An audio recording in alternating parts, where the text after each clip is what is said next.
네, 오늘도 역시나 여러분의 금요일을 빛나게 해줄 주식의 따거 유성치 매니저 나와 계십니다. 어서 오세요. 네, 반갑습니다. 저희 오늘 또 공교롭게도 이렇게 커플룩을 네.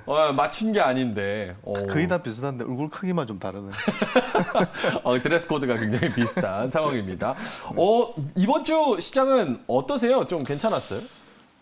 개인적으로는 괜찮았거든요. 개인적으로는 제가 이제 좀 주력으로 하던 종목군들이 좀 크게 올라가지고 이제 개인적으로 좀 만족했는데 예. 뭐 시장 자체로 보면은 그냥 뭐 좀 지지부진했던 것 같고요.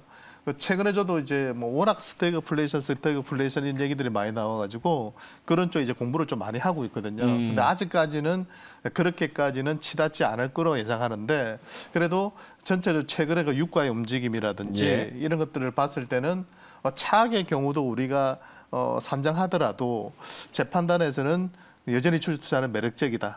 대신 역사적으로 봤을 때 스태그플레이션 하에서 주식시장은 거의 박스권이에요. 예. 폭락할 거라 생각하시면 그건 아니고요. 올랐다 내렸다 올랐다 내렸다. 왜냐하면 경기가 안 좋으니까 계속 돈을 풀다 보니까 예. 그렇게 박스권 흐름이 이어지는 경우가 많은데요.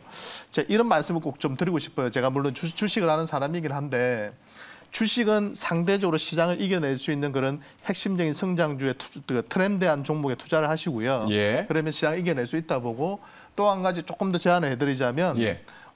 약간 경기가 좀 안 좋을 때 금이라든지 또는 비트코인 같이 공급이 제한적인 그런 가상화폐 쪽에서 좀 안전적인 가상화폐들 있잖아요. 그런 쪽 괜찮고 부동산이야 뭐 너무 금액이 많이 들어가니까 그렇죠. 제가 지금 또 많이 오른 시점에서 말씀을 드리긴 그렇지만 그렇게 주식만 너무 100% 하기보다는 약간 이런 경기 침체가 조금 우려될 때는 예. 금이라든지 다른 대안도 조금 더 같이 분산 투자하신다면 훨씬 리스크 해지가 잘 되지 않을까 싶습니다. 주식 시장에서는 지금 같은 상황에서는 배틀을 좀 짧게 잡고 트레이딩 관점으로 접근을 하는 게 나아요? 그 단기 매매에 익숙하신 분들은 그렇게 할 수밖에 없거든요. 예. 시장 자체가 제가 누차 말씀드리지만 작년 같은 장이 아니거든요. 예. 돈이 들어와야 되고 큰 줄기만 보셔야 되거든요. 그 수많은 변수들을 다 우리가 체크해가지고 시장의 방향성을 맞출 수는 없기 때문에 큰 줄기 우리나라로 돈이 들어오냐 안 들어오냐 보면 돼요. 그러니까 예. 미 연준이 앞으로 금리를 올릴 거냐? 네, 올릴 것 같다. 그래서 달러 강세, 금 강세 이런 흐름을 간다면 신흥국 정신은 전체적으로 유동성이 좀 부족해질 거다. 그게 포커스를 딱 맞춰 놓으시고 예. 매매를 하신다면 역시 배터를 좀 짧게 잡고 가셔야 되고요. 그런데 그건 이제 부자 되는 길은 아니라 보고요. 오히려 시장이 안 좋을 때 좀 긴 호흡으로 좋은 기업들을 싸게 매수해서 2배, 10배 이렇게 먹을 수 있는 그런 수익 낼 수 있는 그런 기업들의 좀 한두 종목 정도라도 장기 투자했으면 좋겠고 또 하나 말씀드리고 싶은 것은 제가 앵커님한테 저보고 예를 들어서 어떤 종목을 추천해 달라고 하면 제 같으면 저는 한 그 앵커 분님을 제가 설득시키기 위해서요. 아마 하루 종일 이야기할 수 있거든요. 그 종목에 대해서. PD님도 마찬가지고.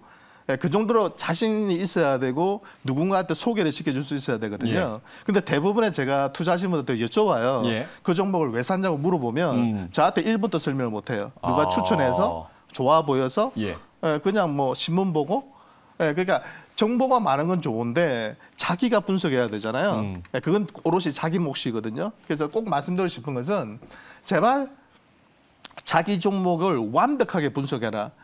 의심이 들지 않을 정도로 분석해서 투자하신다면 분명히 좋은 기업이 있고요. 조금 힌트를 드리자면 누차 계속 강조드리지만 뭐 전기차, 2차 전지 그 가는 이유가 뭐예요? 옛날부터 간다 했는데 결국 실적이 터지니까 급등했고 앞으로는 또 고령화가 심해지잖아요. 그러니까 헬스케어 쪽이라든지 의료기기 쪽이라든지 그런 쪽도 저는 엄청난 기회가 올 거라 보거든요. 국내 기업도 일부 있고 해외 쪽도 많단 말이에요. 그래서 그런 쪽으로 조금은 종목들을 좀 확장해 나왔으면 좋겠고 또 바이오 쪽 있잖아요. 그러니까 바이오 소재 쪽도 지금 우리나라가 되게 약했는데 그런 쪽도 좀 좋아지는 기업들이 있단 말이에요. 그런 기업들을 좀 분석하셔가지고 투자하신다면 분명히 좋은 성과로 이어질 거라고 봅니다. 정리를 하자면은 좋은 종목을 박앤세일이라는 그런 개념으로 접근을 해서 좀 긴 호흡으로 묻지마 투자는 절대 안 되고 예를 들어서 뭐 신풍제약이랑 신풍제제랑 이름이 같다고 막 두 개 다 매수하시는 황당한 케이스들이 있는데 그런 거 절대 안 된다는 거 다시 한번 말씀을 드리겠습니다. 자, 알겠습니다. 그러면 전화가 오늘도 많이 밀려 있습니다. 그래서 첫 번째 전화부터 받아보도록 하겠습니다. 첫 번째 종목 보여주시죠. 건설주입니다. 대우건설 7,900원에 매수를 하셨고 6,570원 지금 마이너스권이십니다. 비중 30% 들고 계신데 요걸 어떻게 해야 되나 지금 걱정이 좀 많으신 것 같습니다. 건설주는 지금 뭐 대선 레이스가 본격화되는 그런 상황에서 요거는 대선 정책주랑도 같이 엮일 수 있을 것 같은데 네네네. 요거는 전략을 지금 어떻게 짜야 되는지도 궁금합니다. 일단은 호불호 한번 들어볼게요. 먼저 하나, 둘, 셋 들어주시죠. 호. 네. 건설주 전체적으로 다 호인가요? 아니면 대우건설 개별적인 약간 이슈? 이제 그 정책적인 이슈가 있긴 한데 제가 일단 대우건설은 회사 내용은 괜찮아요. 매출이나 실적 괜찮고요. 또 한 가지 최근에 중흥건설이 이제 대우건설 인수에 나서가지고 마지막 지금 실사를 하고 있어서 그게 통과되면 내년 초에 아마도 이제 중흥건설에서 인수할 것 같은데 아마 당분간은 독자적으로 움직일 것 같아요. 왜냐하면 이 프루지오 브랜드가 좋잖아요. 그렇기 때문에 바로 중흥하고 합병할 것 같지는 않지만 아마도 그렇게 따로따로 운영은 계속 될 거로 보이는데요. 근데 안 좋다고 하신 분도 계시긴 해요. 중흥건설이 왜 그 6위 건설 대형 건설사인 대우건설을 35위가 인수하면 오히려 안 좋아지는 거 아닌가 하는데 개인적으로는 오히려 좀 매각 불확실성이 좀 해소되지 않나. 그러니까 누가 인수하든 간에 약간 헐값 논쟁은 있거든요. 한 2천억 싸게 샀다는 그런 논쟁은 있지만 저는 일단 불확실성 해소 쪽으로 좀 보고 싶고 이제 제일 중요한 건 이제 건설주가 이 모멘텀을 받으려면 결국 내년 이후가 되게 중요하잖아요. 내년 3월에 대선이 있고 지금까지의 이제 이번 그 정부의 스탠스는 뭐냐면 재개발 안 하겠다, 재건축 안 하겠다. 솔직히 국내 쪽에서 거의 대우건설 같은 경우도 한 60% 이상을 국내 주택을 차지하고 있거든요. 매출에서. 프로지오 매출이 그 정도 큽니다. 근데 그걸 그동안 상당히 많이 막아왔었거든요. 그러니까 서울시장이 이번에 바뀌었잖아요. 그러니까 근데 1년짜리 서울시장이란 말이에요. 임기가. 그렇기 때문에 뭔가 할 수가 없단 말이에요. 근데 이제 내년 이후로 이제 정권이 교체될 거냐 안 교체될 거냐 그런 부분도 여러분들 스스로가 한번 판단을 하셔야 되거든요. 그래서 교체가 된다고 가정한다면 제가 볼 때는 재개발, 재건축을 확실하게 풀 것 같아요. 며칠 전에도 오세훈 시장이 한강변부터 시작해서 도심 안에까지도 50층까지 규제를 풀겠다고 했거든요. 네, 그런 거 보면은 제 판단에서는 재건축, 재개발 또 요번 3기 신도시 붐도 일고 있잖아요. 그렇기 때문에 건설 붐이 한번 일어날 수 있는 계기가 될 수는 있을 거라고 봅니다. 그 타이밍을 언제인지 여쭤보는 거는 신의 영역일까요? 지금 많이 빠져 있으니까 내년도에 대선 결과를 배팅을 한번 해보실 필요는 있겠죠. 그러면 내년 대선 결과가 나오고 움직여야 하는 그 전에 움직이지 않아요? 사실은? 보통 그 전에 움직이죠. 연말쯤이나 한 1월? 시장에는 보통 한 3개월 정도나 빠르면 6개월 정도 선행을 한다고 하는데요. 아직까지는 전혀 반응은 없거든요. 한 5개월 남기고 있는 시점에서. 그래서 한 3개월 전 정도. 그래서 저는 개인적으로는 한 연말부터 연초 정도를 한번 건설주에 대해서는 한번 관심을 두시는 것은 괜찮지 않나 싶고요. 아마 지금 그동안 밀렸던 부분들까지 감안해 본다면 아마 지금 재개발도 지금 신청받고 있거든요. 제가 알기로는 이번 달 말까지 받아가지고 재개발 구역들을 선정을 한다고 하는데요. 내년 정권이 교체된다면 제가 볼 때는 가속도가 확실히 붙을 것 같아요. 근데 이제 만일에 정권이 교체가 되지 않고 재창출이 된다고 한다면 지금의 규제 정책이 계속 이어진다고 봐야 되기 때문에 그러면 약간 이제 모멘텀이 좀 떨어지지 않을까 그렇게 예상을 하고 있습니다. 사실 뭐 대선 후보가 누가 되든 야가 되든 여가 되든 현 정부의 이제 부동산 정책 같은 경우는 비판의 목소리가 많이 나오고 있기 때문에 공급을 늘리는 걸로 가는 거는 필연적인 지금 뭐 흐름이기 때문에 이런 건설주 뭐 대선에서 누가 되던 간에 어쨌든 좀 탄력을 기대해 볼 수 있겠다. 아마 제가 볼 때는 같은 당이라 하더라도 말씀하신 것처럼 상당 부분은 공급을 해야 되지 않을까 싶어요. 근데 이제 이게 일반 공급이냐 임대 공급이냐에 따라서 조금 이제 달라질 부분이 공공이냐 또 민간이냐에 따라서 달라질 부분이 있는데 민간 쪽이 아무래도 조금 더 수혜를 줄 수 있는 것은 아마도 정권 교체가 될 것 같고 공공 쪽이 아무래도 좀 비중을 많이 두는 쪽이 지금의 정권이기 때문에 그런 점에서 조금은 아이디어를 착안하시면 될 것 같습니다. 알겠습니다. 자, 대우건설 이야기를 해봤고 건설주 전반적인 그런 저희가 대선을 키워드로 잡고도 어떻게 전략을 대응해야 되는지도 한번 짚어봤습니다. 두 번째 종목으로 갑니다. 두 번째 종목 보여주시죠. LS 네트워크 4,500원에 사셨는데 3,290원. 비중은 10% 들고 계십니다. 이것도 전반적인 내용을 한번 점검을 해주시면 좋을 것 같아요. 호흡으로 들어보겠습니다. 하나, 둘, 셋 들어주시죠. 불호. 불호 포인트가 있을까요?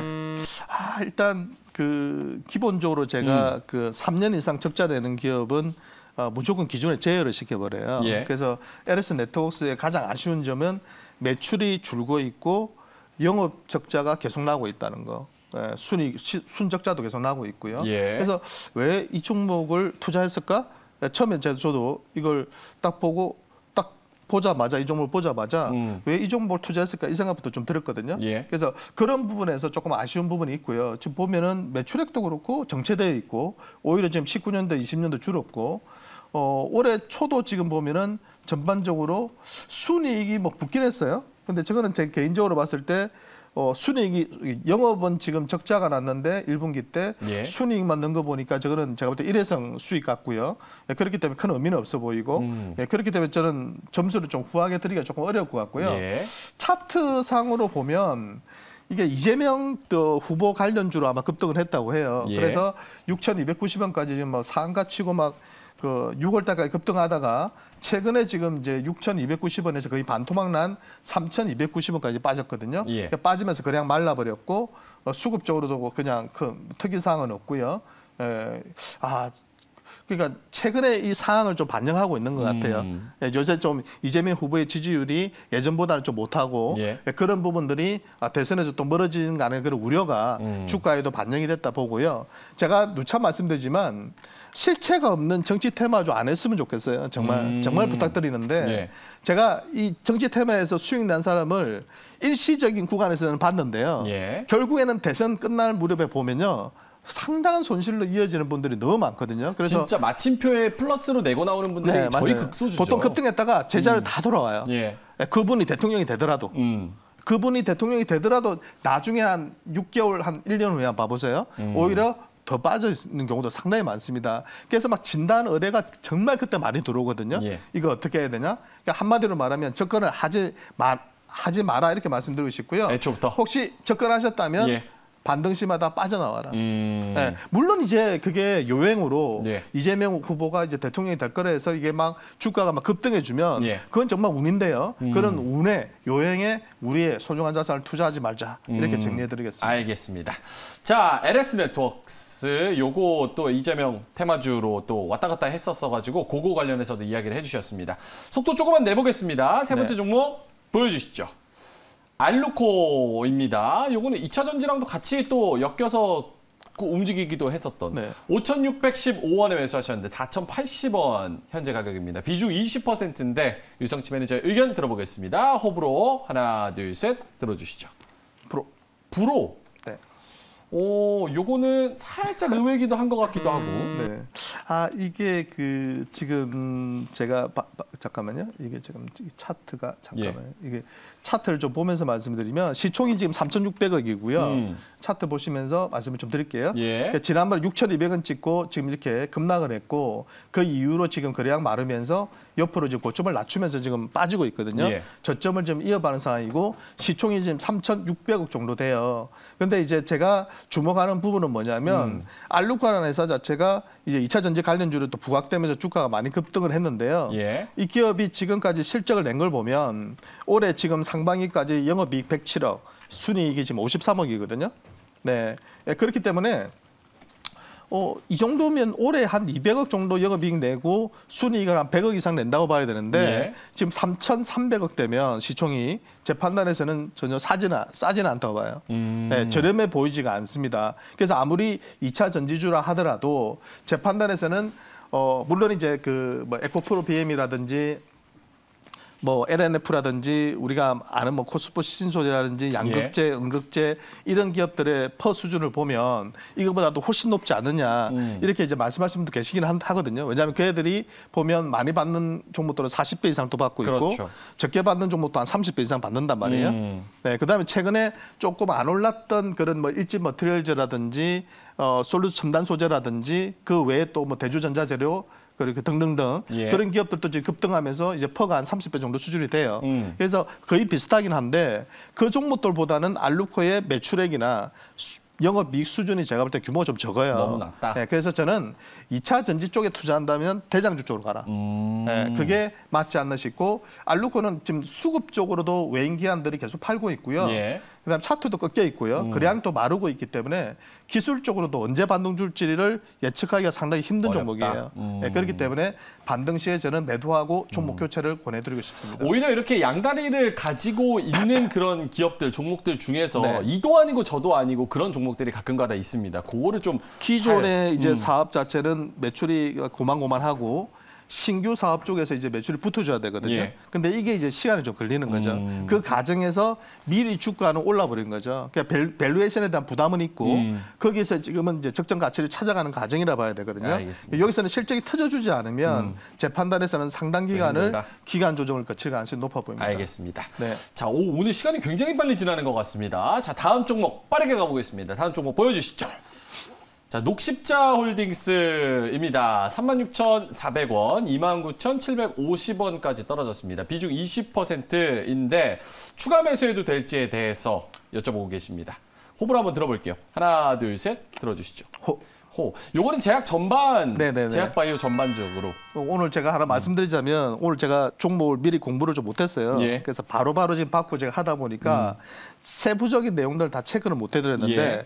제약주 전반적으로 제가 봤을 때는 지금은 막 쫓아가면서 매도할 자리 같지는 않아요. 그러니까 최근에 제가 그 전체적인 시장 흐름을 보면 예. 그동안 주도했었던 2차 전지주들이 약간 조금씩 이제 쉬어가는 흐름. 네, 속도 조절하는 흐름 속에서 최근에 헬스케어 쪽이나 이렇게 일부 바이오 섹터 쪽이 좀 움직이기 시작했거든요. 예. 물론 이게 제약 바이오 쪽은 아직 좀 약하긴 하지만 의료기기 쪽이라든지 뭐 이런 쪽은 건강 쪽이나 이런 쪽은 괜찮거든요. 그래서 저는 이런 종목들도 리바운딩이 들어올 수 있는 그런 자리가 조금씩 다가오고 있다. 근데 이제 이게 이 반등 시점이 연말이 될지 내년 초가 될지는 조금은 봐야 될 것 같아요. 예. 왜냐하면 연말에는 또 양도소득세 이슈도 있고 해서 전반적으로 조금 약한 경우가 있고요. 그러니까 바이오주도 보면 연초부터 약간 드라이브를 겨는 경향이 많기 때문에 녹십자홀딩스는 지금 시점에서는 매도보다는 추가 매수도 가능하다 보이는데 예. 비중이 몇 %죠? 20%. 아, 20%면은 40% 이렇게 채우기는 너무 부담스럽고요. 그렇죠. 한 10% 정도만? 10% 정도만 하셔가지고 한 연말장까지만 봐봐라. 예. 이렇게 좀 정리를 해드리겠습니다. 알겠습니다. 네. 녹십자홀딩스 그리고 제약바이오 전반에 대한 지금 흐름에 대해서 말씀을 해주셨습니다. 저희가 다음에 뭐 네오위즈까지 있는데 요거까지 보기에는 시간이 좀 없을 것 같아가지고 지금 사실 좋은 종목들이 굉장히 많이 쌓여 있습니다. 요거를 네. 유성치 매니저님 개인적인 톡으로 또 이제 연결을 해가지고 소통할 수 있는 창구를 좀 열어드릴게요. 샵 2034로 호불호 이렇게 세 글자 찍어서 보내시면 유성치 매니저와 개인적으로 소통할 수 있는 링크를 보내드립니다. 그거 들어오시면 또 투자 아이디어를 굉장히 많이 얻으실 수 있으니까 유성치 매니저의 아이디어, 인사이트 많이 가져가시면 좋을 것 같습니다. 자, 유성치 매니저와 정말 아쉽지만 오늘이 이제 유성치 매니저의 잠시 막방이 될 것 같습니다. 이제 마지막 방송이 돼서 개인적인 사정으로 인해서 잠시 저희와 이별을 했다가 다시 돌아오신다고 약속을 하셨으니까 일단은 오늘이 잠정적으로는 마지막 방송이 될 것 같습니다. 일단 마지막 인사 한번. 아니 한번 내년 정도에 또 그 PD님이 또 좋은 프로그램 또 만드신다고 하니까요. 예. 그때 제가 다시 좀 인사드려야 될 것 같아요. 제가 민폐 끼친 걸 정말 싫어하는데 예. 갑작스럽게 좀 가정에 좀 일이 생겨가지고요. 조금 충전하고 다시 찾아오도록 하겠습니다. 알겠습니다. 네네. 많은 분들이 뭐 가지 마세요, 뭐 너무 안타까워요 이런 말씀들이 굉장히 많은데 저희도 이제 더욱더 준비를 많이 해가지고 기다리도록 하겠습니다. 유성치 매니저와 함께 다음번에 인사드리도록 하겠습니다. 그동안 수고하셨습니다. 네, 감사합니다. 네, 안녕하세요. 스치맨 상한가 친절한 중개석 김세영입니다. 오늘 종목들 어떤 흐름 보였을지 기대가 되는데요. 그 전에 먼저 규칙 간단하게 짚어보고 가겠습니다. 네, 포트 안에는 종목 5개까지 들어갈 수 있고요. 가격 전략은